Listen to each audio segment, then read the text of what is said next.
Welcome back to Cabarabia, my monthly rumination on all things relevant to the world of cabaret and the nightclub experience. Every program, I profile and interview the leading performers, composers, musicians, producers, and venue owners, all the people that bring you live performances in intimate settings.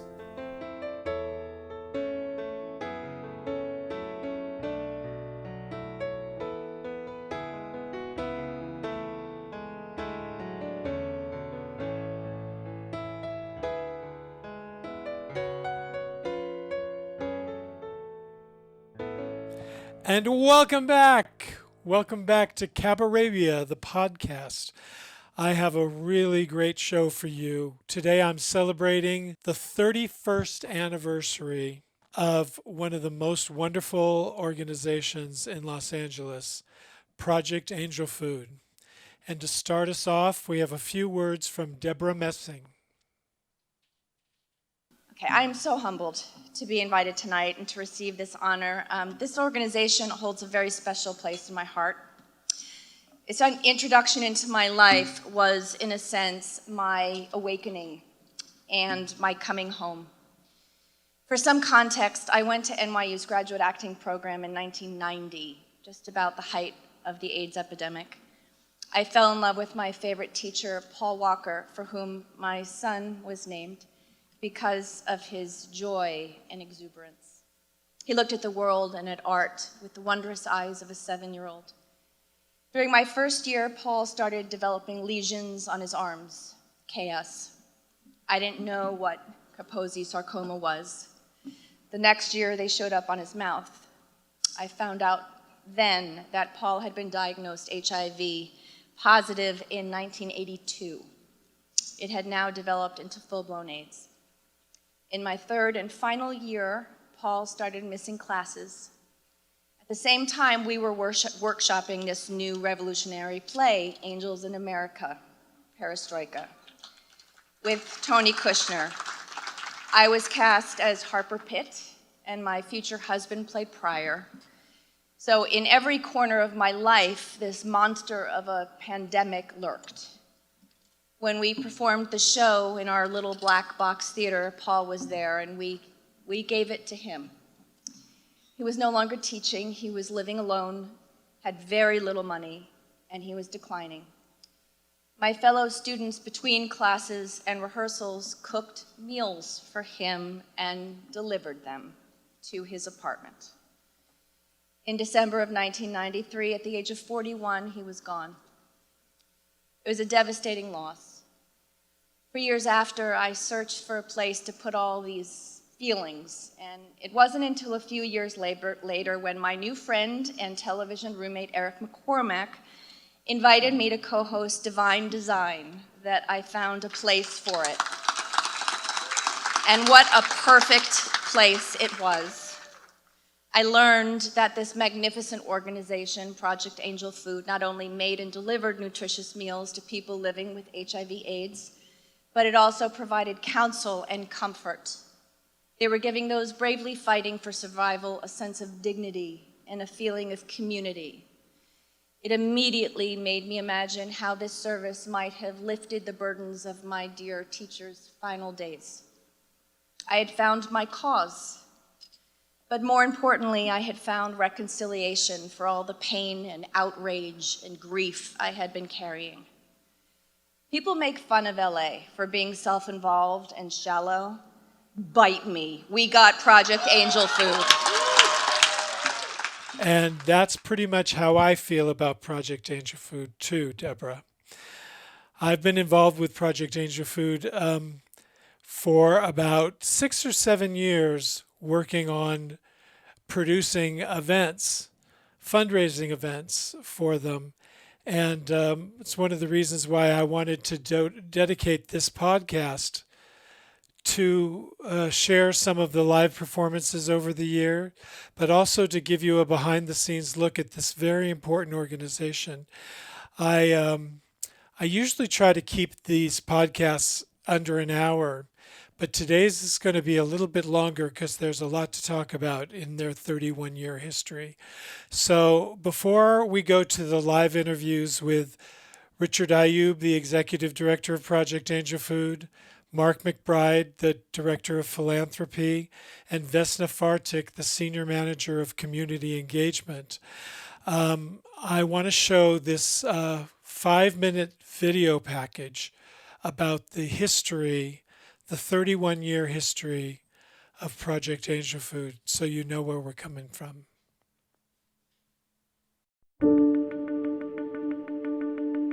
AIDS, acquired immune deficiency syndrome. In 1989, when the AIDS crisis cast its dark shadow across our community, when fear, despair, and judgment seemed to dampen even the smallest flicker of hope, there was a group of people who recognized that love was the answer. These individuals became love in action. They became light through service. They would hold the space of compassion so that in their light, darkness would begin to disappear. And in that commitment, for life, for love, for as long as it takes, Project Angel Food was born.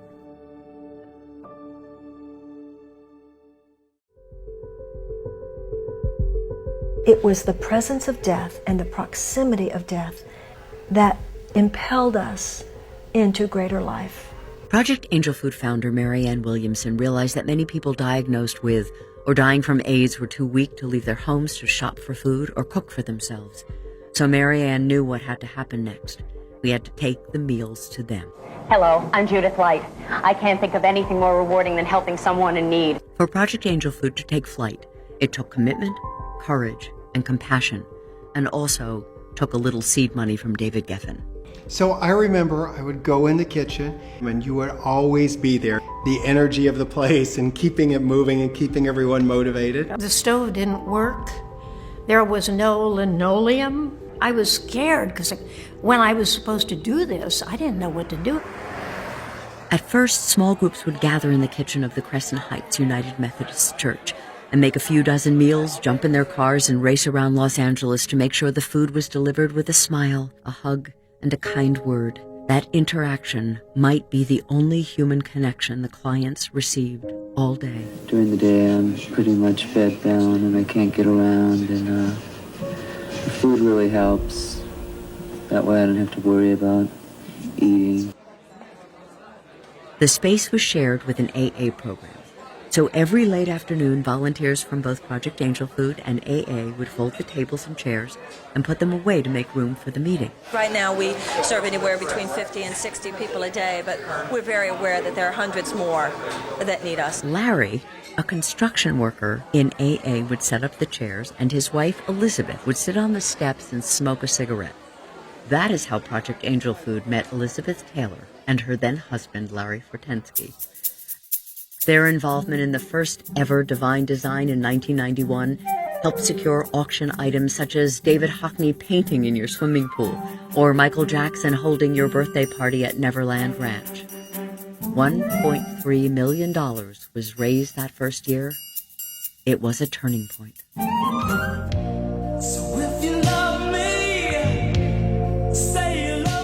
In 1993, Project Angel Food had problems making payroll. Somehow, George Michael found out, and a letter arrived. Dear Project Angel Food, keep doing what you are doing. Love, George. Not only did the Grammy winner answer the call for help that day, but he continued to contribute each year until his death and through his estate today. Adam Lambert paid tribute to George Michael at the Angel Awards Gala 2 years ago. In late 1993 and 1994, it was Elizabeth Taylor who kept Project Angel Food stores open by writing our first foundation check for $100,000. Oh, God, I love you. Project Angel Food is an organization I've worked with for many years. Proud because, after all, we're still hanging in there. Decades later, thanks to the generosity of many of you here tonight, Project Angel Food is positioned for the future and for growth. The mission expanded in 2004 to include all people with critical illness, women with breast cancer undergoing chemotherapy and radiation, people with heart disease, lung disease, kidney failure, and diabetes. Equipment will soon need to be expanded to accommodate the thousands of volunteers and 40 staff members, including cooks, drivers, and nutritionists who make the work of Project Angel Food possible. Project Angel Food served its 12 millionth meal in July and currently delivers over 1,450 meals per day. Every year, I'm here to remind all of us of the people who were here at the very beginning. There was such a need to help. We cared so much, and there was so much love going around that was genuine. It was not just do-gooding, It was from the heart. I need to show that we can still count on you in every way. And while Project Angel Food has evolved over the years and is continuing to evolve to meet the expanding needs of our clients, one thing has never changed. It's all about the love we give to one another. I'm Judith Light, and I am a proud Project Angel Food volunteer.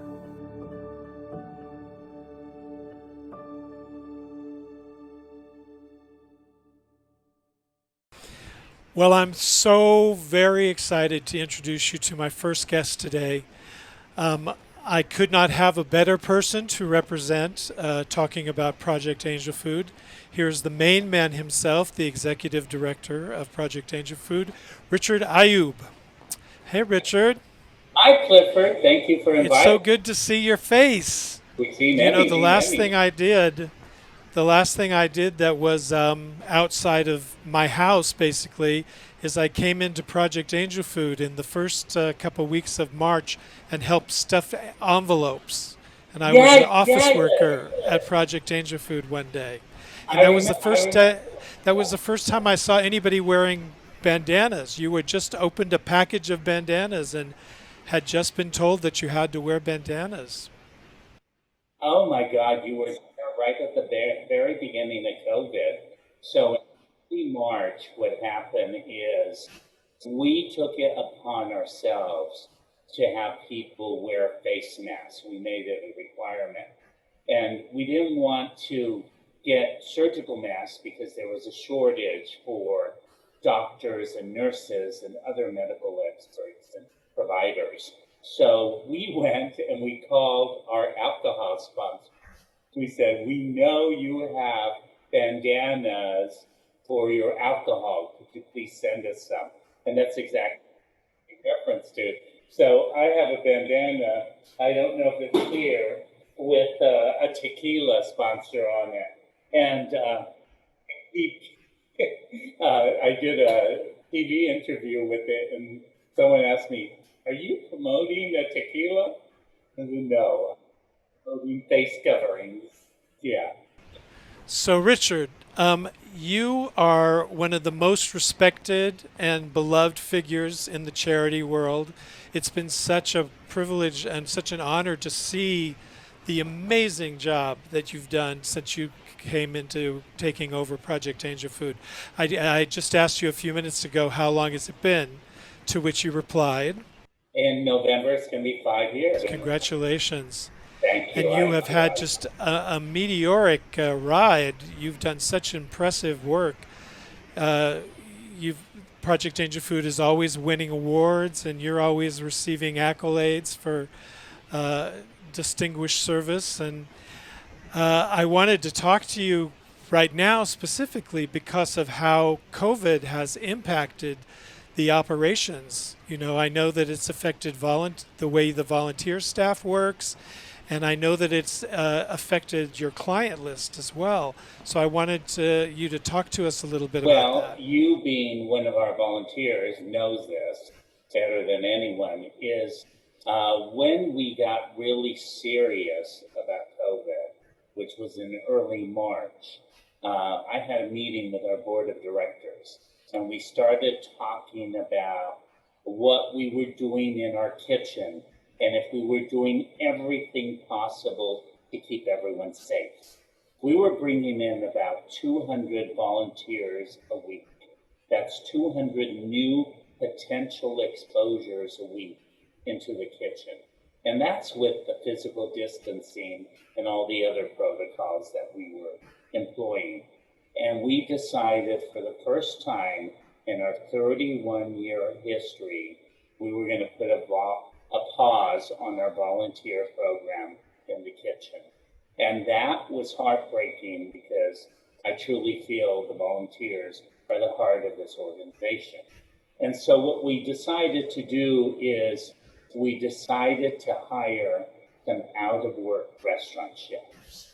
The restaurant industry has been so good to us since day one.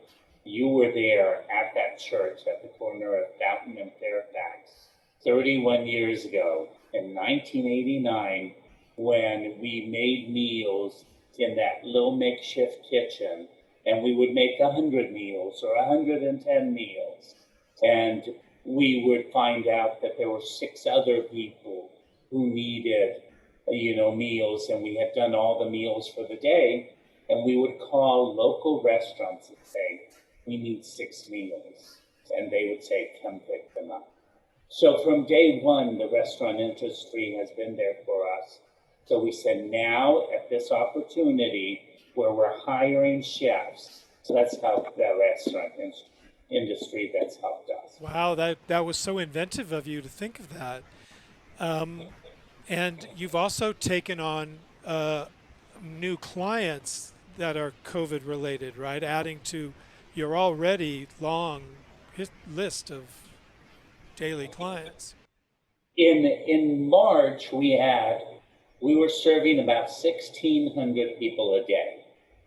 And then very quickly, we were getting 50 to 70 phone calls a day from people in need of food, from people who were sick, or people who were isolated, or people who were in trouble.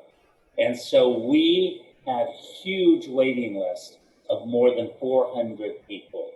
And so I can tell you today, we now are serving 2,100 people.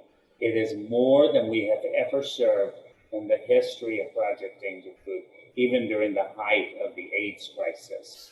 And these are people who are sick and hungry and isolated, and who should not be leaving their homes because they're the most immune suppressed, they're the most vulnerable to contracting the COVID virus. They are people with heart disease, lung disease, diabetes, and most of them are over the age of 60. So these are the people you want to stay safely at home. So we bring the food to them. It's all prepared, it's all medically tailored, and it's frozen. They get 7 days worth of food at a time, and we keep our 6-foot distancing when we deliver it, but we still pack the love whenever we go to their homes. And then what you also made reference to is there are people who have COVID and have to isolate for at least 2 weeks. They shouldn't be going to get groceries. They shouldn't be doing any of that stuff. And there aren't a lot of services that are helping them, but Project Angel is. When we get a call from someone who says they have COVID, we immediately go to their home and deliver 2 weeks worth of food so that they will be fine during that troubling period. And if it extends longer, we'll deliver even more food to them. You know, I think about you all the time, Richard, and I wonder how you cannot be overwhelmed. You know, you've been so impacted by both how to operate and how to, take care of the people who you serve. Do you ever just go, oh my God, it's so overwhelming? It is at times overwhelming, there's no doubt about it. And I just take a deep breath and I tackle one issue at a time. And between March and April and May, things were changing constantly. And things were changing as far as safety protocols in the kitchen, as far as volunteer involvement, as far as fundraisers. Do you postpone them or do you cancel them? And so at one point we decided we're canceling all in-person fundraisers for the next year. how do you make up those funds? So we had to be very creative in making up funds. And I think this is what you were helping us with, Clifford. In early March, we realized that when a crisis like this happens, you think about food, you think about hunger, but you think about food banks, and you think about Meals on Wheels. But who's thinking about Project Angel Food and our very, very vulnerable population that we're taking care of, the people who are sick and homebound? We wanted to make sure that the media thought about us, that our donors thought about us, and the general population thought about us. So I wrote a one-page letter, dear friend, this COVID crisis is creating, havoc for all of us. We need your help now more than ever. And we had volunteers hand, fold, and stuff and stamp 13,000 of them, and we sent them out within a week. If we would have gone to a print house, it would have taken 6 weeks. It is the most successful direct mail campaign we have ever done since I've been here. Yeah, that was extraordinary how you targeted who you reached out to as well. You have a background. You're back before you came to Project Angel Food. You were a very successful television producer for many years, and so I noticed you when you couldn't have live in-person fundraisers, you do garden parties and concerts and big-scale concerts and little things, and when all of that was not possible anymore, I saw that you had a certain grasp on reaching out to the media to spread the word, like, please help Project Angel Food. Don't forget about Project Angel Food. And you've been very successful with that outreach. There's one little human interest story that comes from that time period that I think it just does your heart so good. But I know on Easter Day you had a couple of distinguished volunteers show up, right? Absolutely. And, what you just said is the key to why we had these famous volunteers show up. I went on television and I told the public we needed volunteers and we needed donations. That resonated. So here we are, probably a month and a half later, and I get a call saying that this well-known couple from London that just moved to LA was interested in volunteering in our kitchen. Now, I very quickly figured out who that was. I told them about all the opportunities and about delivering meals, and they immediately said yes. And so Harry and Meghan, the Duke and Duchess of Sussex, decided to come. There they are. And that is the Project Angel Food cap that Meghan is wearing. I gave it to her. They both came on Easter Sunday, and that bandana that Harry's wearing is one that we gave him as well. So they came on Easter Sunday, and they wanted to be of service. They wanted to make a difference. And it was really beautiful because I said, would you like a tour of the kitchen? They said yes. They came in. That's when we gave Meghan her cap. She put her hair up. And then we went into the kitchen, and that's when Harry started asking questions. How many meals do you do a day? What kind of meals? Who gets these meals? And I'm just like trying to answer all these questions. And even before I introduced them to anyone, I said, would you like to be introduced as the Duke and Duchess? They interrupted me and said, no, Harry and Meghan. I said, okay. So we go into the kitchen, they meet a couple of chefs. Then we get to a point near the end of the kitchen, and we have this chef by the name of Angel. And she's looking down, and I'm bringing them up, and I go, Chef Angel, please meet Harry and Meghan.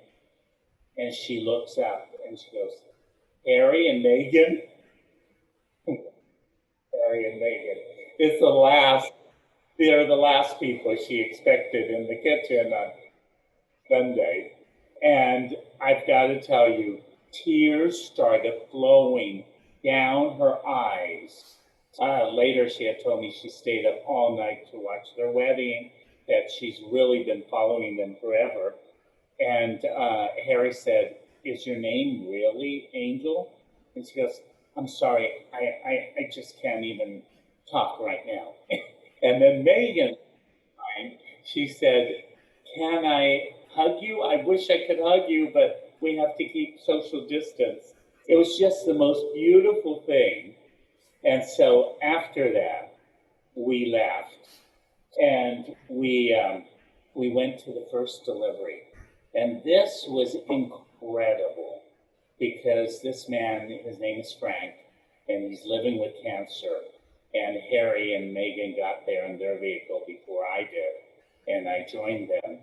And they had put the meal down, or the 7 days worth of meals on the ground, pulled back, and Frank was there behind the screen, and he was chatting with them. And Harry asked, "How you doing?" And Frank said, "I'm okay. Yesterday I had a treatment, but I'm feeling better." And I say, how's the food? Because I always want to know from the clients how the food tastes. And he said, "It's delicious." And Harry asked, like, "It's delicious?"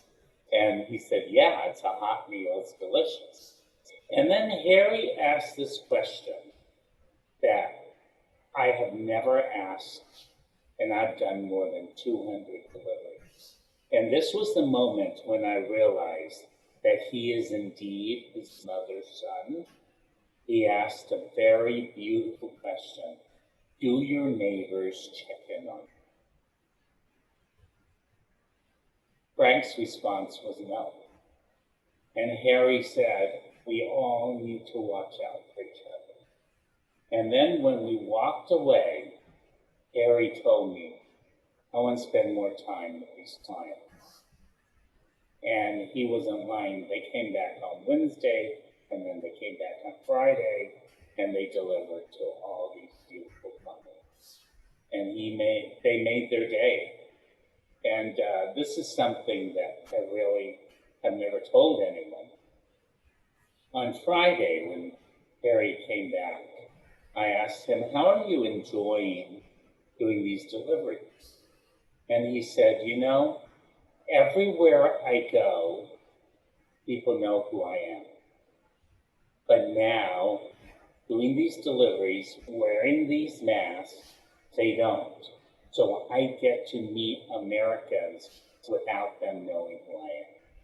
It's beautiful. He and Megan both really just wanted to see the eyes, wanted to kind of look at philanthropy through the eyes of Project Angel Food. They wanted to see Los Angeles through Project Angel Food. And it was very noble and very beautiful and really very touching. Yes, a very extraordinary experience. So as we celebrate the 31st year anniversary, I think back to how Project Angel Food was created as a reaction to the AIDS crisis, but now you serve all manner of illness and people's needs. There's every form of illness represented, even up to and including COVID now. How do you feel about that? What, the evolution over the 31 years? Well, I don't think there are any coincidences in life. And you were just talking about our genesis during the AIDS crisis. And we were just talking about Prince Harry.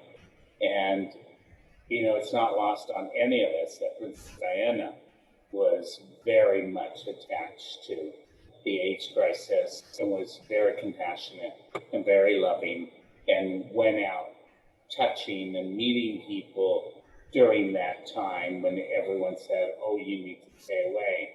And here is her son during this pandemic doing the same thing, going out and reaching and, trying to communicate and give compassion to people who may be suffering.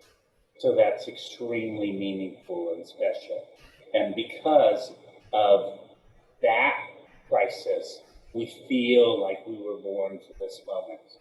And that's why I'm extremely honored to be the leader of this organization at this time.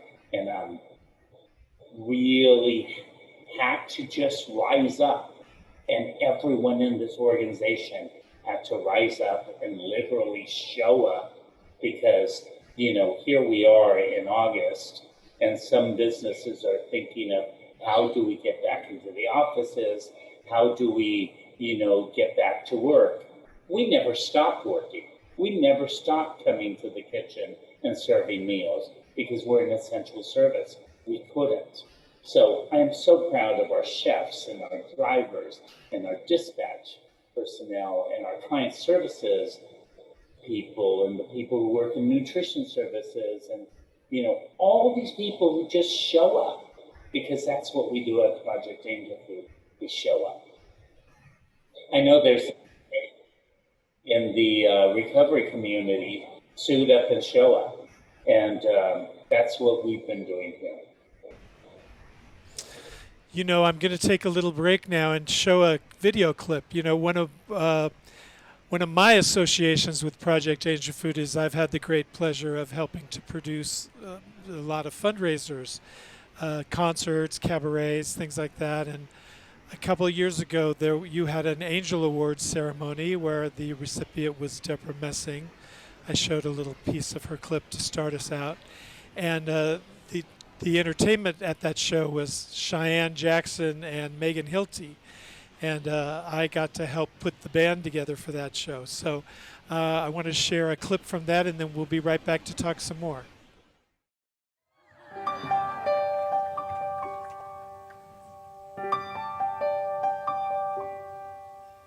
Fade in on a girl with a hunger for fame and a face and a name to remember.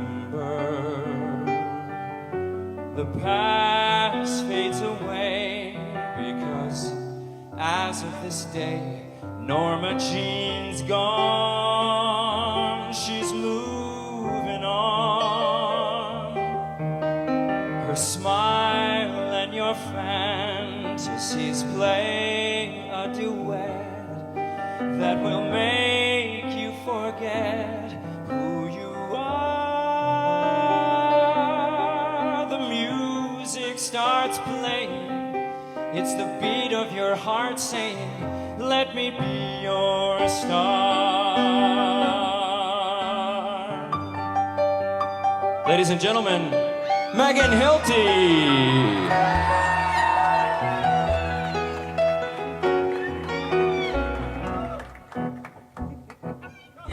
Flashback to a girl with a song in her heart, and she was waiting to start the adventure. The fire and drive that make dreams come alive, they fill her soul. She's in control. The drama, the laughter, the tears just like pearls. Well, they're all in this girl's repertoire. It's all for the taking, and it's magic she'll be making. Let me be your star. I'll just have to forget the hurt that came before, forget what used to be. Have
right. Well, aren't they amazing? Oh my God, it was so fun to watch them rehearse. You know, Cheyenne has twins, and he went through the whole sound check holding his you know, they weren't small either. They were like 6 or 7 years old, you know, walking around the stage with two twins in his arms. And wanting attention from Daddy. It was beautiful. Yeah. And you know what? They had never worked together, and they worked together flawlessly. It was so beautiful. Yes, and I believe that they're discussing doing a tour together as a result of that. I think that they had such a great time. They think they might continue it if that ever is possible again. You know, I wanted to say another way that you were able to pick up the slacks from not being able to do live in-person shows is you had KTLA produced a telethon, which was absolutely amazing. They gave you 3 hours of primetime Saturday night television, and every star in the world showed up on it, singing and talking. And how did that come to be? You know, when I was a kid, I watched the Jerry Lewis Telethon. You probably did too, and I loved it. You know, I don't know if I was a little geeky kid or what, but Labor Day I looked forward to, and I would stay up as late as I could because I thought, if Jerry Lewis can stay late, why can't I?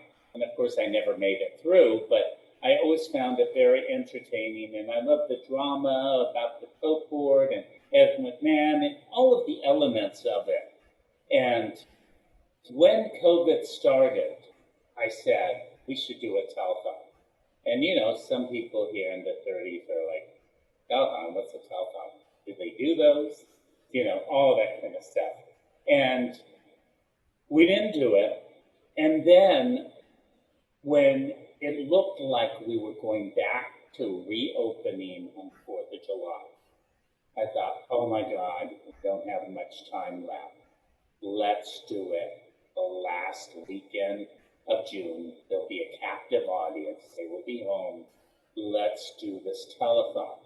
Because I thought by the time June came around, we were all Zoomed out. We were all virtual fundraisered out. We should just put it on television. It's a lot easier. We'll reach a bigger audience. We'll essentially have a 2-hour commercial for Project Angel, which was beautiful. And what I realized in this process is that people love to be on TV, and people love to have their name on TV. And so our original goal for the telethon, it was never announced, but internally it was $300,000. And we were doing some early fundraising, and we got to 150,000. We go, okay, we'll definitely make the 300. And then we got to 200 and 250. So we raised the goal to 500. And then the show started, and it was incredible because we didn't know if people would actually call. This is 2020. Do people still pick up the phone and call? Yes, I had 32 people answering phones. Every single phone was busy for 2 hours straight. Within those 2 hours, 1,400 people called. Only 200 of those people had donated before. So 1,200 were brand new people who called us. And our goal was 500,000. By the end of the telethon, we had reached nearly $700,000. And now we know we are over $700,000 for this telethon. It was so successful, so much fun. And yes, it was star-studded. Everyone from Elton John to Jamie Lee Curtis, Sharon Stone, Kristen Chenoweth sang. Look at that. Kelly Clarkson was incredible. CeeLo Green, Cheryl Teagues, Lil Charo came in, and Annie Lennox, oh my God, Josh Flagg, We just had everyone you could ever imagine. And right afterward, it was so much fun. I got a FaceTime on my phone from China Chow, who's a friend and a supporter, and she was with Billy Idol, who's her boyfriend. So Billy Idol is FaceTiming me after our telethon, after he had just performed for us. It was just incredible, really beautiful. And we heard that our telethon has spawned 3 other telethons here in Los Angeles, and we're very proud that we've inspired other people to do that and get the resources they need. We all need help, And what's really beautiful, Clifford, and you'll appreciate this, the year before at our Angel Awards, which is our biggest fundraiser of the year, we raised $900,000. That's the most amount we've ever raised. This telethon, because of the minimal cost, it costs less than $13,000 for us. We cleared the same amount of money as we did at our fundraiser here at Project Angel. Yeah, absolutely amazing. And tell us again how many meals you serve a day. I think that's important for people to know that, when they hear you just made $700,000. I don't want them to think, oh, well, they have money. They have enough money. You don't know how much money it takes to generate all the meals that you cover. Oh, well, I can tell you some very specific things that will help everyone understand what's going on. We broke a record in the month of July. We served 90,000 meals. So for the very first time in our history, we will have a 1 million meal year for 2020. That's incredible. We usually serve 650,000 to 670,000 meals. The second thing people need to be aware of is we have hired these out-of-work chefs. We have 9 of them, and then we have some extra people in dispatch replacing volunteers. We have to pay them. That's $40,000 a month that's costing us for these extra people. So, that's $700,000. It's a lot of money.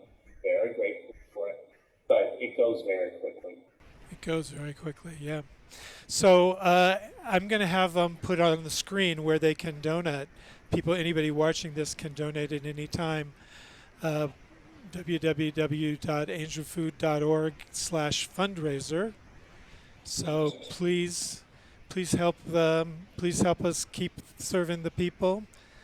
And I have one more thing I want to talk to you about. My particular favorite thing of the year is I've been doing a fundraiser that's a birthday party for Barbra Streisand.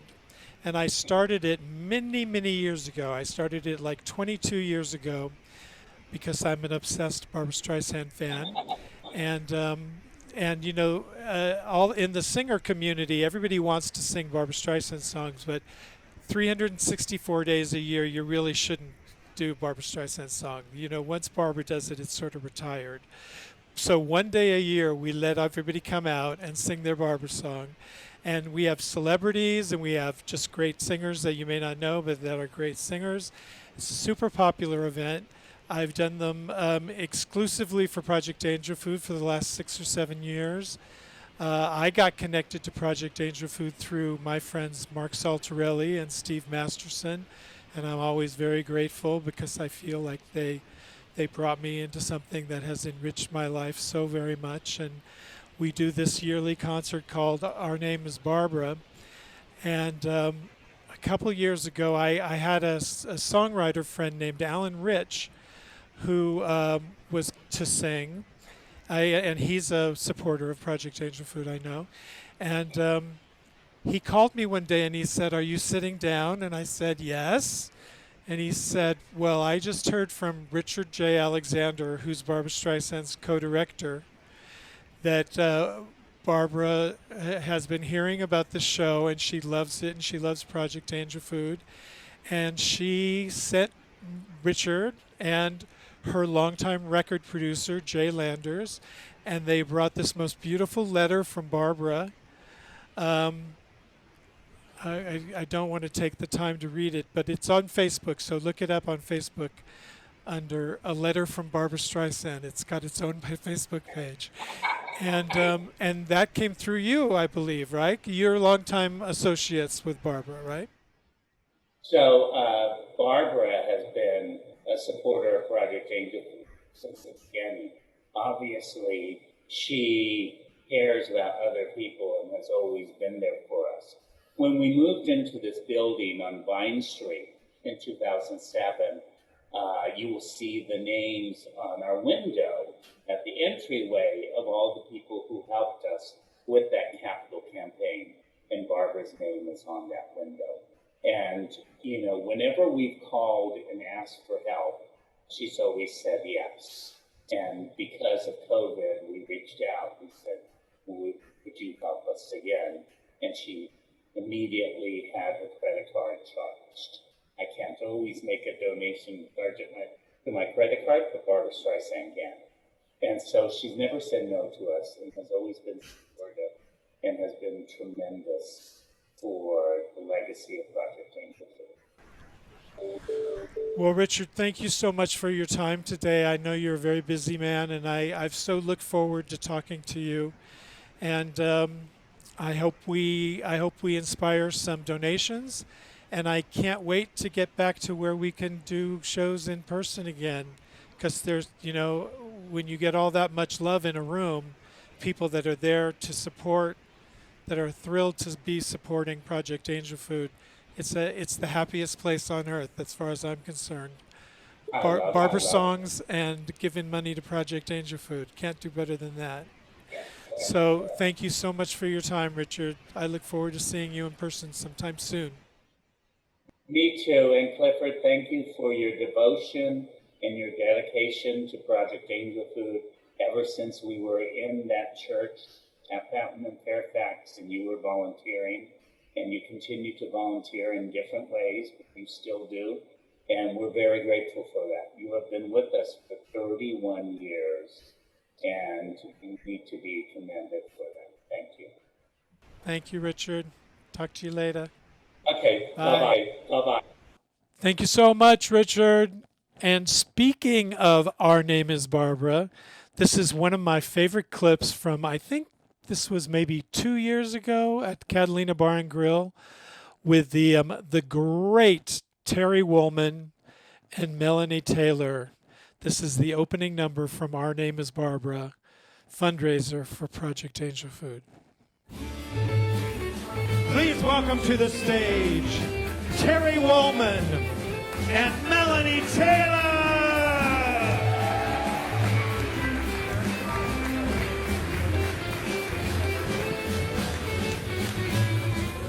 Feeling love, that's all that's enough for me. Oh yeah, yeah, I see faces covered up in empty spaces where there used to be a soul inside. Nothing and no one ever gets to them. Seems a wind could blow right through them. Believing in gods that never knew them. I believe in love. I believe in love. Do you? I believe in feeling good. Yeah. And I'm feeling love. Feeling love is feeling good. Worry. Climbing up your money tree, you got to hurry. Monkey do, a monkey see now. You're on a one-way street, you're speeding, missing the signs you should be reading, passing things you'll later be needing. I believe in love, I believe it. Nobody sold me, always knew it, nobody told me. I believe in someone to hold me. I believe in love, yes, I believe in love, I do. And feeling good, yeah, yeah, and I'm feeling love.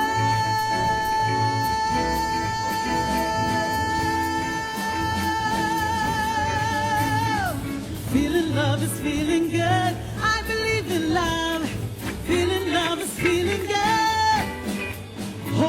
be lonely. Sleeping in an empty bed shouldn't be only just a place to rest my head now. Cause I don't wanna find myself one day waking up and looking at Monday with some what's his name left from Sunday. I believe in love. I believe it, nobody sold me, I always knew it, nobody told me. I believe in someone to hold me, I believe in love. I believe in love. I do, I do, I do. I believe in feeling good. Everybody should believe in feeling good. Believe it.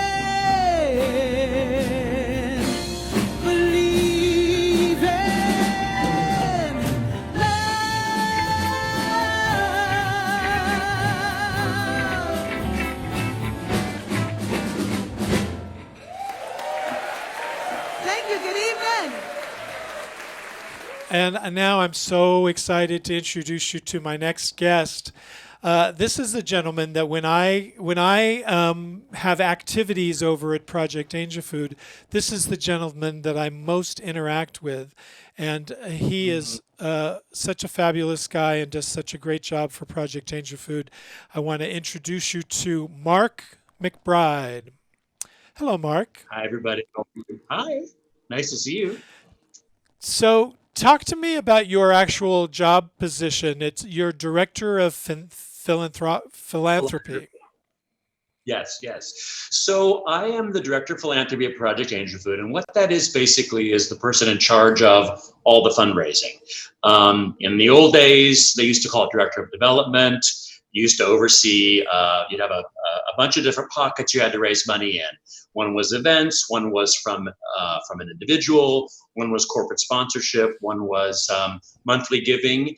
And, you know, we all receive in the mail each month a mailer asking for money. All those kinds of things fall under the job that I do. And then over the past couple of years, especially during COVID, philanthropy has taken on kind of a new model because we're doing things so differently. And those folks who are directors of development are now philanthropy directors because they're overseeing so many different kinds of fundraising. Excellent. We had a fun experience in December of last year. I got to go to sort of a sister event for Project Angel Food, right? The magnificent Cheryl Lee Ralph's Divas Simply Singing, and you won a big award that night. You didn't know that was coming, right? That was a surprise. I had no idea it was coming. I had been working with Cheryl Lee and her team of very small production team and about 50 volunteers on putting the event together and just raising money, selling tables, working on helping to book talent. Through a contact, was really blessed to be able to bring Diane Warren to the event as an honoree. So I was just really supporting the event, and I'm sitting at a table, and they asked Richard, our executive director, who I think you all just spoke with a little while ago, to come up on the stage. And I'm thinking, oh, cool, Richard's going to talk. What a fun thing. And they then presented an award. And I was so stunned that I don't even know how I got up on the stage. And I found myself sort of not able to really communicate because I was pretty gutted and in tears. And it was a moving moment for me. And knowing that Divas is one of those events that's celebrated and honored and worked on the front lines of the HIV/AIDS epidemic, to be up there on the 29th anniversary, receiving an award from Cheryl, who I had seen in Dreamgirls on Broadway, the very last matinee before it opened. It was a preview, and I saw it on a matinee, and I was stunned by how incredible the show was, but how incredible she was. To then get to know her all these years later and be given an award by her was even makes me emotional now. It was really a great thing. And what was the award? What was the title? Well, I'm going to grab it. Give me 1 second. Okay. I'm right here. Sorry. I have it in my hand because only Cheryl Lee Ralph would give you a big diamond. It says the Diva Foundation, Divas Simply Singing, and Cheryl Lee Ralph proudly honors Mark McBride for your unselfish dedication of service to others and the human community. Your patience and kindness is deeply appreciated. You have helped make us better. December 1, 2019. And, when you do the work that we do, and Clifford, you do this too, you humbly, quietly produce and direct and organize concerts to support meaningful charities. And you do it because you have to, because it's part of who you are as a person, and I feel that way. So to be recognized is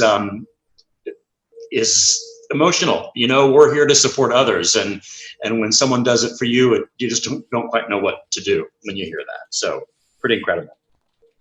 It was very moving to be there. I mean, that Cheryl Lee Ralph puts on quite a show. First of all, boy, she gets amazing singers. She sure does.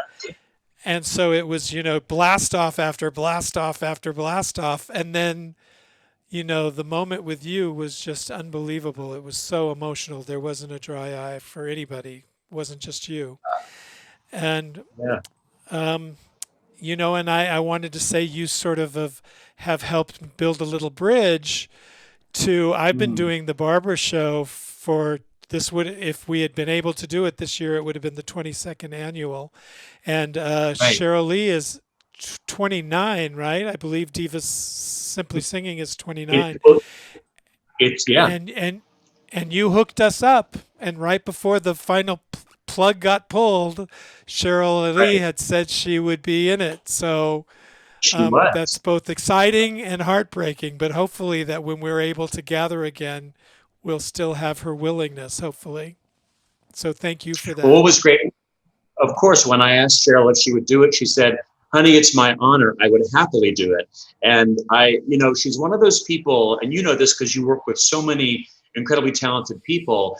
Cheryl Lee is not only a Broadway star, she's a TV star. She's been just directed a film in DC about African-American community and transgender issues. She recently was on a Hallmark Christmas movie, and she's doing more of those kinds of things. But her whole life has really been about making a difference. And she said, "Honey, I'm in. What do you want? Tell me what you need me to do. You need a host? You want me to sing? What do you want?" And she even picked out a song she wanted to do. So I know when you're ready to get back to it, she'll be excited to do it. And by the way, I just got this, which is, this year is the 30th anniversary of Divas, which is going to be a virtual version. And we're working with her on that on talent. So I know you and I'll be speaking about that too, and would love to have your help and support this year, Clifford, because she's excited to get to know you. Yep.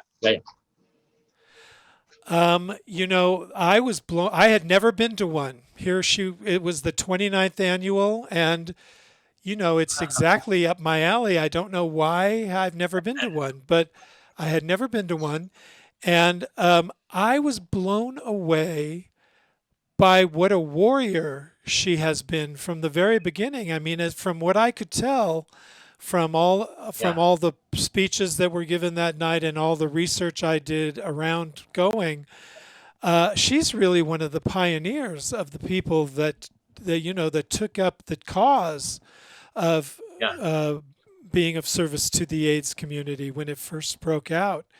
I was so impressed by who she is and what she's done. Clifford, what was amazing to me is a couple years ago, she reached out to Angel Food, and I, of course, had just come back to Angel Food after a 20-year hiatus from working here, and was talking about Divas, and she wanted to benefit the agency and how could raise money. And I sat down with her at lunch one day, and I said, "Why is this so important to you?" And she said, "Baby, when I was in Dreamgirls on Broadway, over the course of my run in the show, 70% of the young men who were in that show were getting sick and were leaving the company, and within a few weeks they were gone. And, we know that show is predominantly African-American, a cast of African-Americans with a small number of Caucasian singers and dancers in it. But, again, I don't know. I was living in New York in 86 through 88 and singing on Broadway. And I never, back then we weren't thinking about necessarily diversity in the Broadway or the musical community. And I would never think, I was at Radio City, and there were 10 principal singers, of which I was one, and we had 36 dancers in the show besides the Rockettes. And, today, 35, 36 years later, 90% of those male dancers are gone because of AIDS. And so Cheryl Lee really early on stepped up as part of a voice in the community to talk about what was happening on Broadway at the time. And, of course, Michael Bennett, who directed and choreographed, I believe directed Dreamgirls, died of AIDS. And I was reading yesterday that he was leaving shortly after Dreamgirls to go direct Chess in London, which I didn't know about. So he had was continuing to move on to do more work. And so Cheryl Lee's been on the front lines for all these years. And what's amazing is that she's still doing it. And this year's Divas event is going to actually be a full week of HIV/AIDS programming with a lot of leaders in the field the week before the Divas event on December 6th, talking about HIV prevention, safe sex, all those things in all communities, because I think specifically in communities of color, folks have maybe, I don't know, they've not forgotten, but it's something that we don't talk about so much with all the other things happening. So she continues to be on the front lines, and she's just doing the work that she said is, in her mind, the Lord's work. And singing and acting and all the things she does is only part of it. And so I think her legacy will be this work. It'll be what she continues to do in our community, but the national community. And, we're just lucky to be able to get to be part of her glow, her brightness. Well, I really appreciate the hookup there. I so look forward to being able to interact with her and know her better and be inspired by her, because she's so impressive.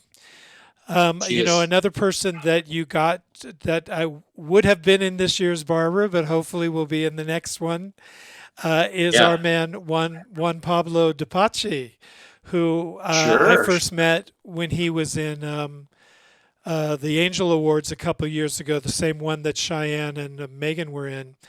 But he was in the movie Mamma Mia and in the TV show Fuller House, and he's become very involved over at Project Angel Food, right? Isn't he a board member now or something?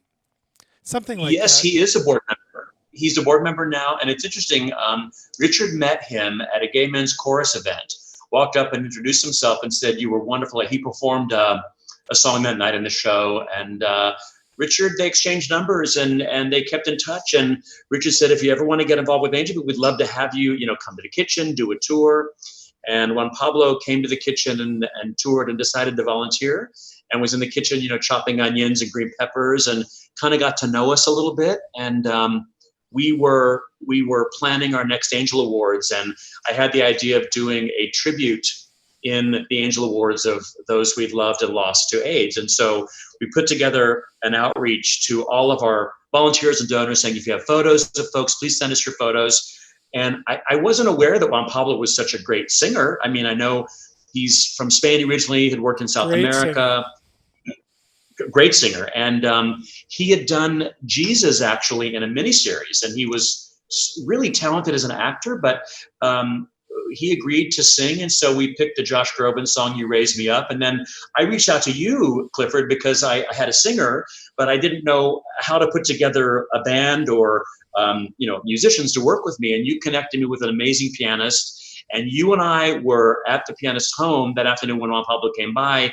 He had flown in, I think it was the night before, from Spain, from being with his family, came over to the house and kind of sight read the song. And I recorded it because I've got a picture of you actually walking kind of in the frame of my cell phone recording, and Juan Pablo sang the song, and I literally started crying. And I thought, who is this amazing person who just was so willing to do it? And he sang that night at Angel Awards, and that, yes, it was the night that Cheyenne and Megan performed, but he stood on the stage, and we had a chandelier over the stage, and it was I think it was a quartet, a piano and a bass and a violin, and it was so moving. I remember standing in the back and thinking how grateful we were to have someone of his talent perform for us. And Mamma Mia, I watched the film again on HBO or Showtime recently, and he's all over that movie. He's the guy that guides the donkey when they're riding up the donkey. And so he's all over the film, and, one of those sort of untapped talents that I hope will continue to grow. I know he wants to do your show. He really wants to do it.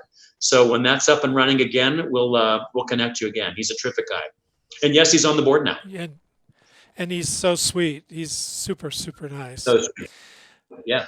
And another person that we've shared, I've had her in many shows. You've had her in many shows. Actually, she headlined last year's Angel Awards, Mary Wilson, who I just absolutely love. Oh That's my Mary gosh. in Our Name is Barbara at Rockwell, the year we did it at Rockwell. Yeah. Yeah. Anyway, one more thing before I leave you, I wanted to just you and I have shared something else this year. For gentlemen of a certain age, there was once Yes. a fabulous spot in Los Angeles, a mecca of the gay community, called Studio One. And for Yes. those of us who are of the cabaret world and the music world, Studio Yeah. One had a nightclub within it called the Backlot. And Yes. because a real estate development was making changes to the building, and there's going to be a whole big Robertson Lane thing Yeah. happening. There was a big event celebrating Studio One and the history of the Backlot that has been filmed by our mutual friend Mark Saltarelli as a new documentary.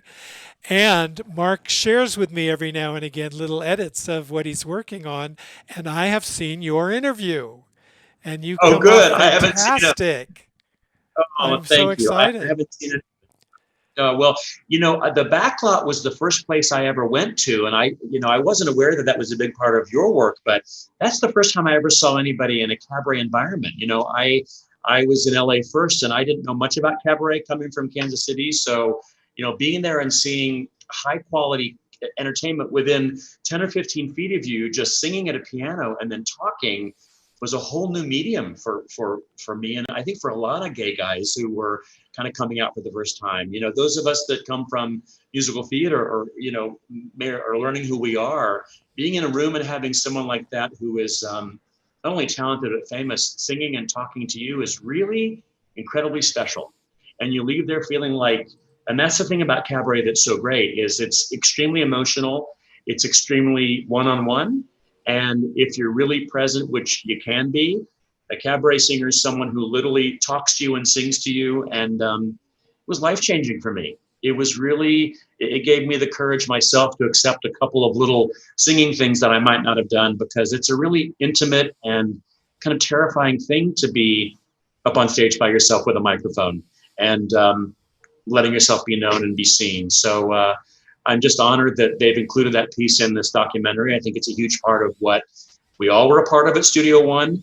And it was a place where we could feel safe and a place to go and a place to feel like that we were okay. Nothing was wrong with us. We were as valuable and as important as anybody else who lives and breathes. And so I'm excited to see it. And I love that you've seen it. And, again, it was a huge part of my 22, 23, 24-year-old life, coming to California and going to a place where you could be a gay person and not feel disenfranchised or alone. So I'm excited to see it. Well, Mark, thank you for making the time to talk with me today. I've been looking forward to this so much. Delayed gratification is not my strong suit, so I've been so excited to come visit with you. And congratulations on all the beautiful work that you do with Project Angel Food. And you've been a great friend to me for over the few years that we've been doing these things together, and it's my favorite thing in my life is the work that I get to do with you guys. So thank you so much. And love you, Clifford. Thank you for all you do for us. And hopefully I'll see you soon in real life soon. Looking forward to it. Bye. Take care. Bye. Bye. So I wanted to share with you one of the most wonderful performances, a real highlight for me from my many years of doing fundraisers for Project Angel Food. This actually is not from a Barbara event. It was from another show that we did at Catalina Bar and Grill. But it features a gentleman named Chris Pierce, who many of you may know. He's had some music on the TV series This Is Us. And he's a great performer, but he performed this song for me in one of the Project Angel Food shows, and I was able to share it with the gentleman who wrote it, and he was equally bowled over by it. So I just wanted to share Chris Pierce doing the American classic Stand By Me. It's a pleasure to be here. And yeah, I can hear that. Good. You're good, man.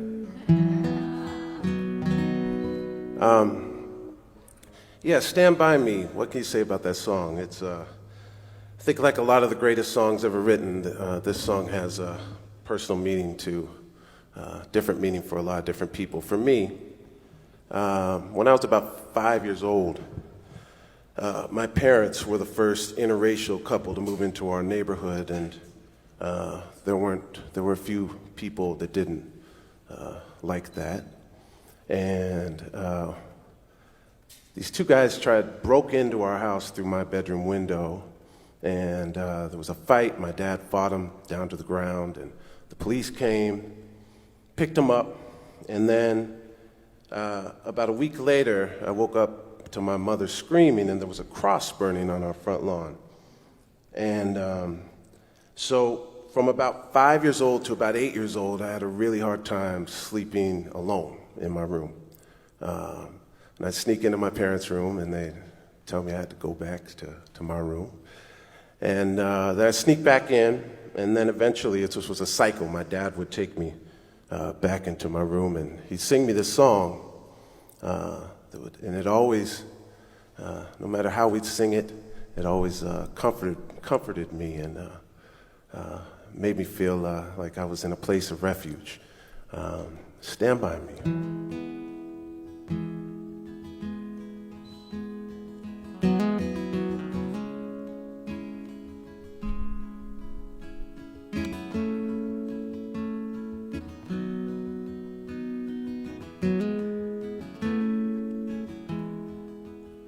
When the night has come and the land is dark and the moon is the only light we'll see,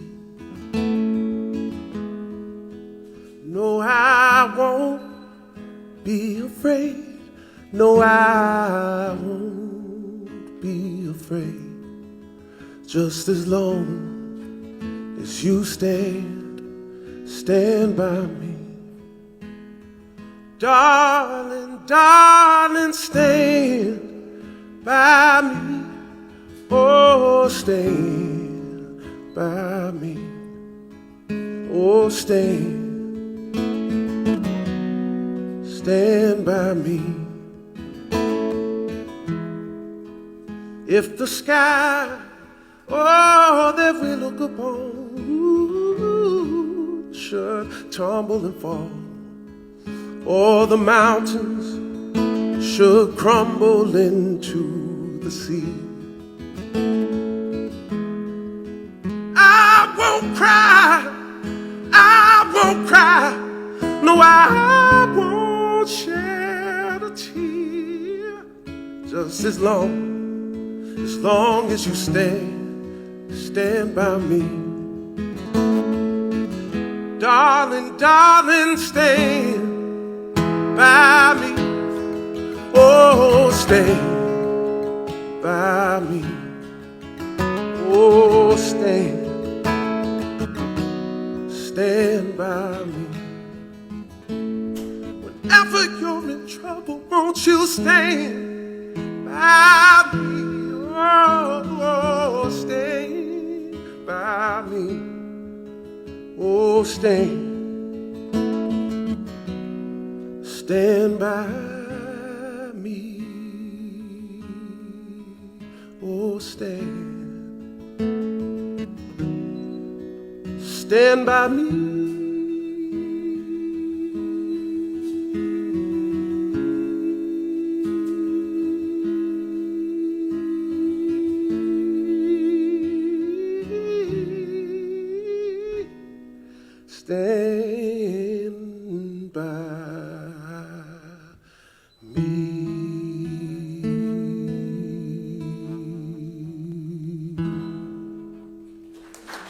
Thank you very much. And welcome back. Welcome back. I'm so happy to introduce you to this next wonderful woman. I've had the pleasure of working with her for the last few years on a really great event that called a Gathering of Angels that Project Angel Food produces every year for its staff and its volunteers. And let me introduce you to this wonderful woman, Vesna Fartik. Hey, Vesna. Hi, Clifford. I'm just laughing at the folly of our year because we got such a head start on putting our event together this year. The event was supposed to take place in April, but we actually had our first meeting about it in like January. We were so on top of it. We had the venue, we had the date. I'd gotten my marching orders about what you did want and what you didn't want. And oh, it was so, and then one by one, everything just went to hell. It was awful. We should never plan ahead. Never plan ahead. That's the takeaway. So your title, according to the website of angelfood.org, is Senior Manager of Community Engagement. Will you tell me a little bit about what that entails? Yeah. So it's a mouthful, but it's basically volunteer manager and also working with the community and different corporations to engage their employees, their constituents with our mission and to help us get our mission forward and also help them get engaged in the community through us. And how long have you worked with Project Angel Food? It's going on 16 years now. Wow, you've been there a while. Yep. Tell me, how has the whole COVID reality affected the job that you specifically do? The biggest effect is that we have a building that's almost devoid of volunteers, which is really sad for us because they're the lifeblood of what we do to get our mission done.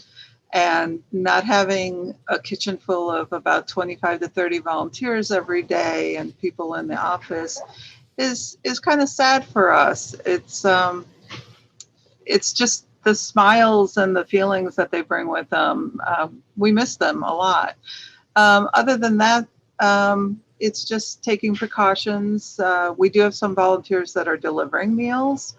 We have volunteers that are doing here and there little tasks, and we're doing it at distancing with masks, with hand sanitizer and all that. Just the logistics are a little bit different to keep track of. But we have some amazing volunteers, and they keep just telling us they're ready to come back whenever this goes away.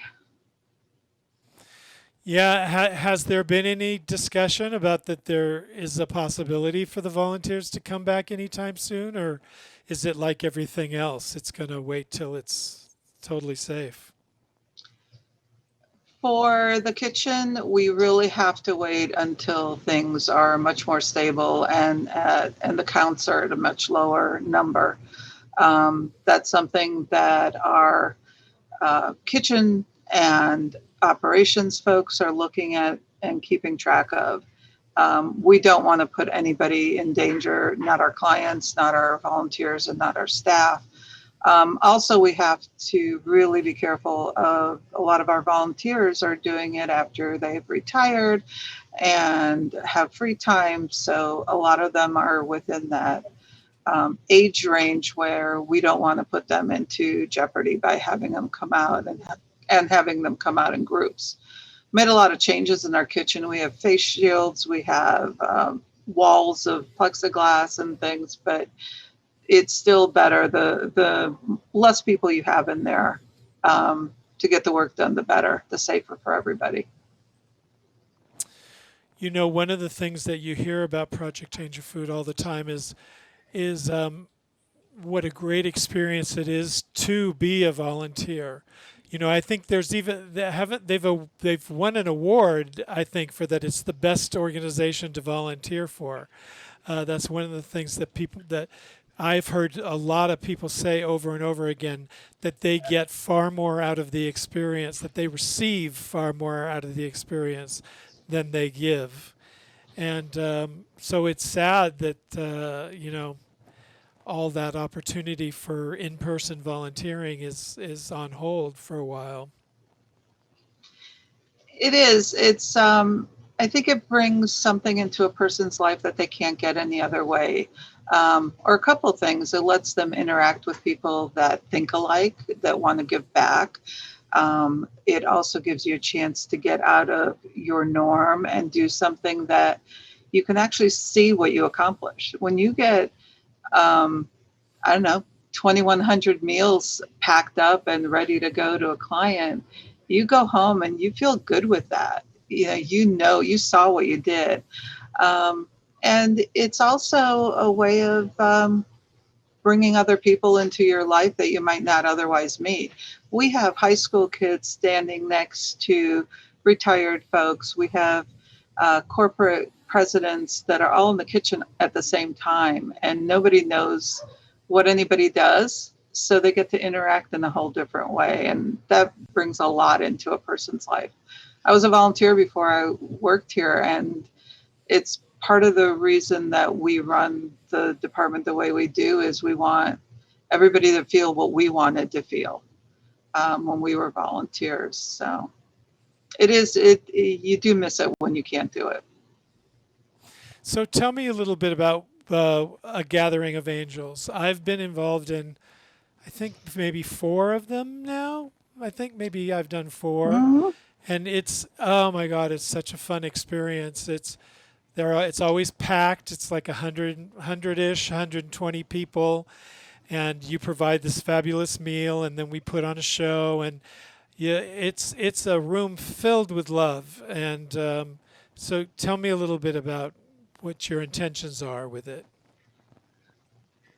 Well, Gathering of Angels is the one time a year that we formally thank everybody for what they've done for us and for our clients and for the community. And it's just meant to be a chance for all our volunteers to come in, engage with our staff that normally they see them with their hairnets on and their aprons and gloves on. And this is a way where everybody can see each other, sit down and chat, get to know each other in a different way, enjoy some amazing entertainment that you put on with your group of folks, and just relax and take pride in what happened through the year and how many meals we got out and how many were delivered and how our gardens are doing and all the events that people help us put on, and just take that moment and just be proud of what's accomplished and how many people we were able to feed because of it. Are there still opportunities to volunteer for some stuff? Do you still need people volunteering? We have a few things that we have going on right now. We have 2 programs. One is volunteer delivery drivers, and that deliver meals directly to our clients. And then we have what we call our Telethon Angels program, which we are just in the process of starting up, where it's volunteers calling clients at home and just getting a connection. So the isolation for both sides is lessened a little bit, and people have a chance to just chat about, fun things and little things that are going on, and just to hear another friendly voice on the other end. So those 2 things are what we're doing the most right now. And then if there's a project that comes up, we try to figure out how to do it with some distancing. We just did some parking lot gardening with some herb boxes that we planted. So things like that come up once in a while. Most of those we usually go to our current volunteers so that we can get them back in. And sometimes we send out a call for more people than that. If somebody wanted to volunteer, how would they best reach out to you? The best way is to go on our website, angelfood.org, and there is actually a volunteer section. They can read up on what types of volunteering we do have and will have. And there's a form that they fill out that will get to us. It gives us their information. It has some information for them. And then we'll have their contact number and email to reach out to them when we do open up and we start being able to pull more people into the fold, so to speak. Excellent. Well, thank you so much, Vesna. Thank you so much for making time to do this. I know you have a busy day over there. I'm going to share, first of all, I want to give a shout out to Holly Fishbein, who is sort of your partner in crime over there. I know that most everything I've ever been involved in with you, Holly's been associated with. So we had invited her to come and talk with us, but she seemed a little camera shy today, so we let her off the hook. But we have to shout out our appreciation for Holly. And, when it was clear that we weren't going to be able to do an in-person Gathering of Angels this year, you all took up the rally charge to do something virtual. And so Holly and Mark Cirillo and Alex Bowling got together and did a whole skit around that there wasn't going to be a live show. And then put together a montage of some previous performances. So the actual complete thing is a little long, so I'm just going to share the montage of former live performances and give people a little glimpse of what the previous Gathering of Angels have been. But before I show that, I just want to thank you. Thank you for being here. Thank you for being such a fun friend and ally over these years of doing this together. And I look forward to seeing you again in person sometime soon. Well, thank you for everything you do for us, Clifford. It's really wonderful to have you part of our family. And thank you for today. I'm not usually really good on here, but at least you made me feel really comfortable. So you did good. You did good. Thank you for everything. Right. Stay safe and hopefully see you soon. Yes, stay safe. Take care, my friend. Tell Holly hi. Give her a socially distanced wave from me. Okay. Will do. Bye. Bye-bye.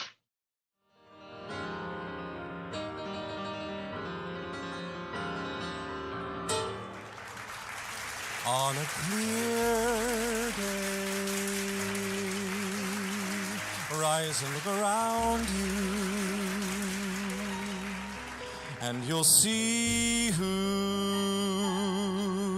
you are. What I want you each to do is look around you. Look around at the other people at your table, at the people at other people's tables.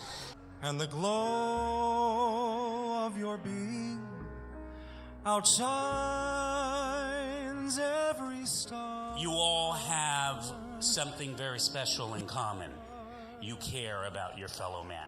You'll feel part of every mountain, sea, and shore. You can hear. You believe that someone who is sick, home alone, who may not be able to afford food, who may be older, and who may be poor, deserves to have good, medically tailored food that will make them feel better. They say thank you from the bottom of their heart, and they say they will never, ever forget what you've done for them.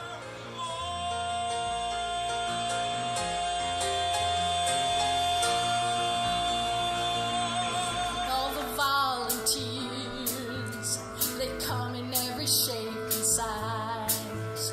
They're here to lend a hand and deal with any problems that arise. I'm incredibly inspired, and in a city where everyone is so focused on themselves, to be around people who are selfless is a real treat and gift. So thank you so much, and thanks for having me today.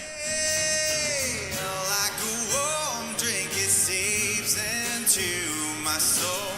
Please just leave me right here on my own.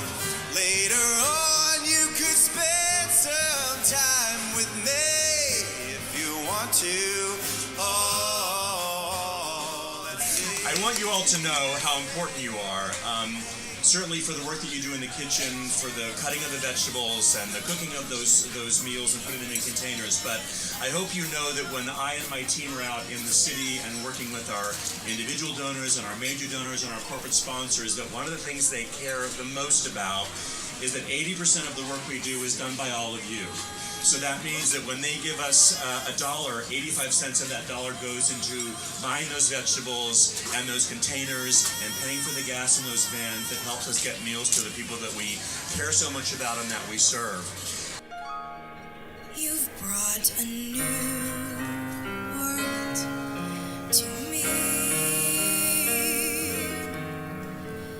and that it will always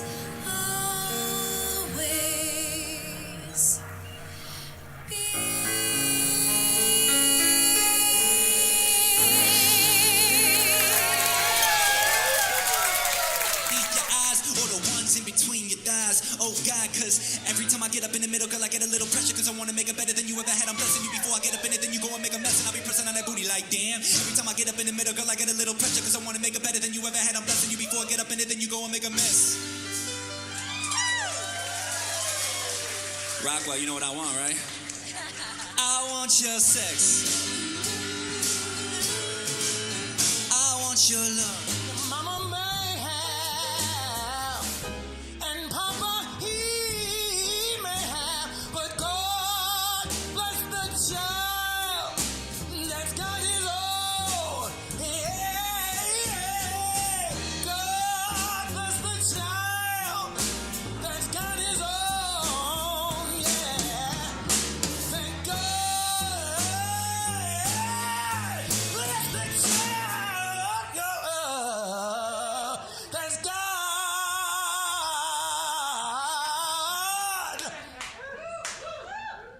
his own.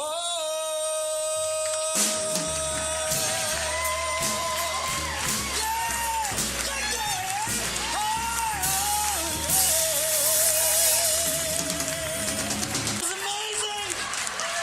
Oh my God, Keith. Oh my God, Keith, that was amazing. Oh my God. Oh my God. Keith. You love farce. My fault, I fear. I thought that you'd want what I want. Sorry, my dear. And where are the clowns? There ought to be clowns. Quick, send in the clowns.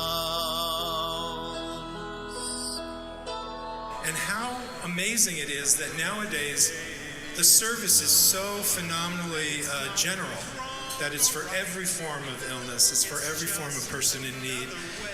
It's not AIDS specific, but I think that it's important every once in a while to remember that this was born as a reaction to the AIDS crisis and remember that legacy and that history. 'Cause love don't need a reason. Love don't always rhyme. And love is all we have for now. What we don't have is time.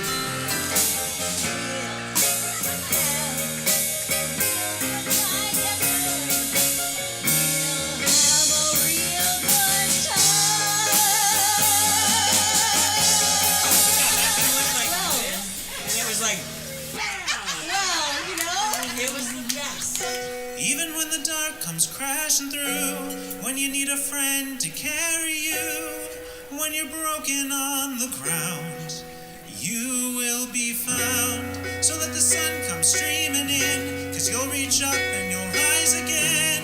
Lift your head and look around, you will be found. You will be found. You will be found. Let the dressing have the spice, beef or turkey, pork or veal. With every meal we're proud of the difference that it makes for life, for love, for as long as it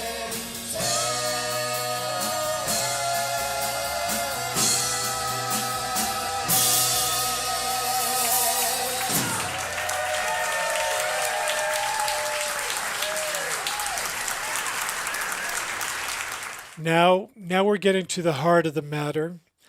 I'm going to say that this is a sort of an epilogue. I think we've finished most of the show, most of the interviews, but there's two more musical numbers I wanted to share with you. What I consider one of the most beautiful songs ever written is a song called Here's to Life, written by the legendary composer Artie Butler, and with lyrics by Phyllis Molinari.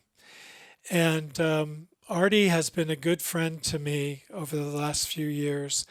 And every time I've ever asked him to come sing his song, usually for the barber party, he always obliges. So to hear him, there are famous recordings by Barbara, by Shirley Horn, by basically every great contemporary singer, but there's just nothing like hearing it from the person who wrote it. So here's Artie Butler singing Here's to Life.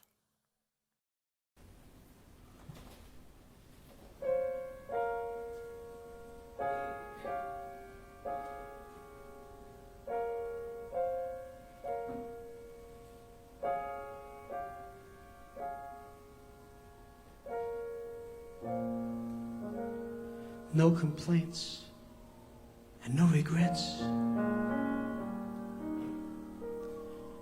I still believe in chasing dreams and placing bets. For I have learned that all you give is all you get. So you give it all you've got.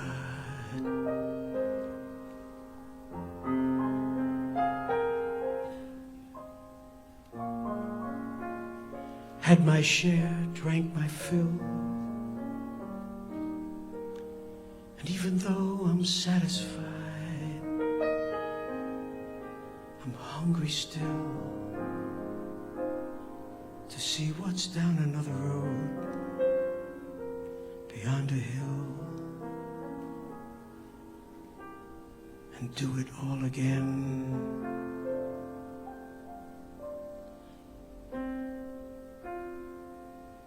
So here's to life, and every joy it brings. Here's to life, to dreamers and their dreams.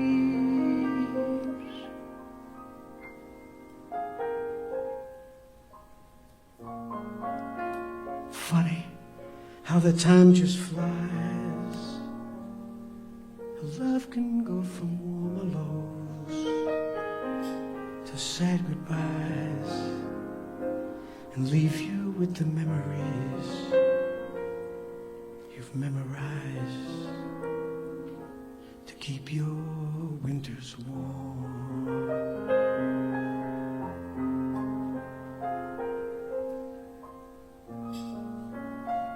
For there's no yes in yesterday, And who knows what tomorrow brings or takes away. As long as I'm still in the game, I'm gonna play for laughs, for life, for love.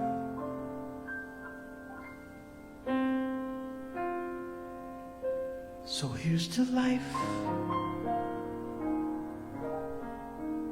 and every joy it brings.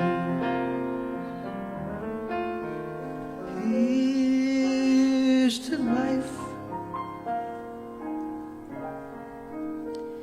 to dreamers and their dreams, to dreamers and their dreams.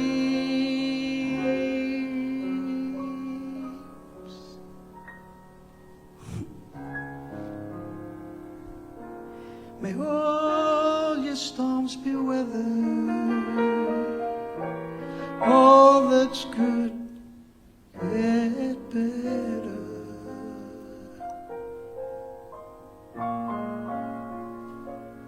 Here's to life, here's to love, here's to you.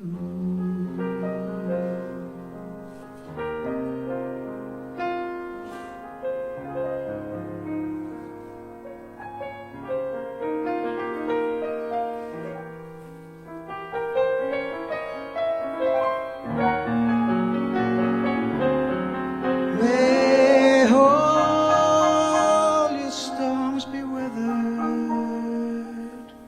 and all that's good get better.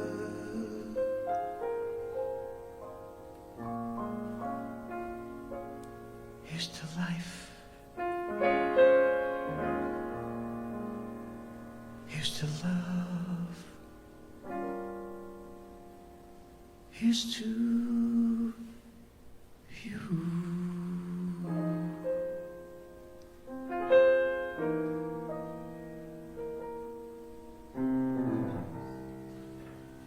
Here's to you.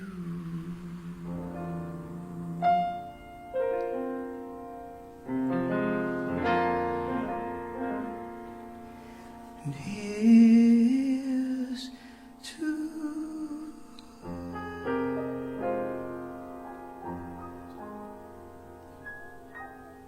you.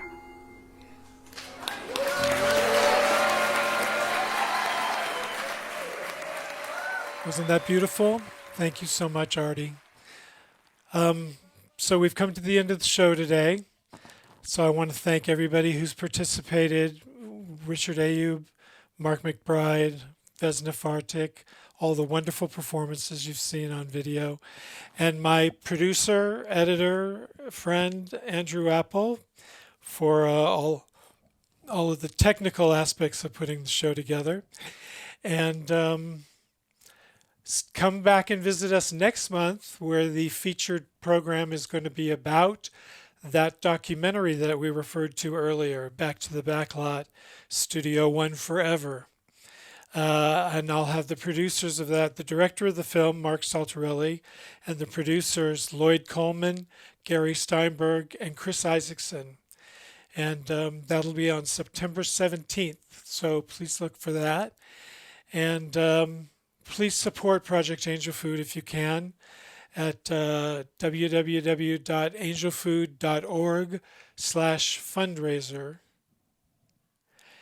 And I wanted to end the show with a number that we haven't been able to perform in a barber show yet, but I'd really hoped that we could have done it in this year's show. There's a wonderful performer named Kiki Ebsen that I'm just crazy for. And we did an event at the end of last year, and I talked her into singing this with me. And the minute we were done, I was like, we have to do that in Barbara next year. So in lieu of the show that never happened, the Our Name's Barbara 2020 that we were not able to do, I'm sharing this visual postcard of a song that might have been. And with that, I bid you adieu. Thank you all for watching, and donate and volunteer. Thank you. Bye. This is like such a thrill to be able to do this with Kiki. Here we go. Forget your troubles, come on, get happy. I'm here again. You better chase all your blues above are clear again. Sing hallelujah. So let's sing a song of cheer again.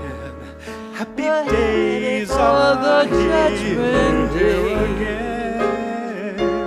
The sun is shining, come on, get happy. Shout it now. The Lord is waiting to take your hand. Who can doubt it now?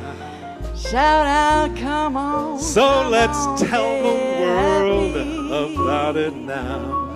Happy days are here again. We're headed for the river, now your gas will soon be gone. There'll be no more from now on. From now on. Forget your troubles, come on. Days are here again. You better chase all your blues away. Come on, sing out. Sing a song Get happy. of cheer again. Happy times, Happy times, happy nights, happy nights, happy days are here again.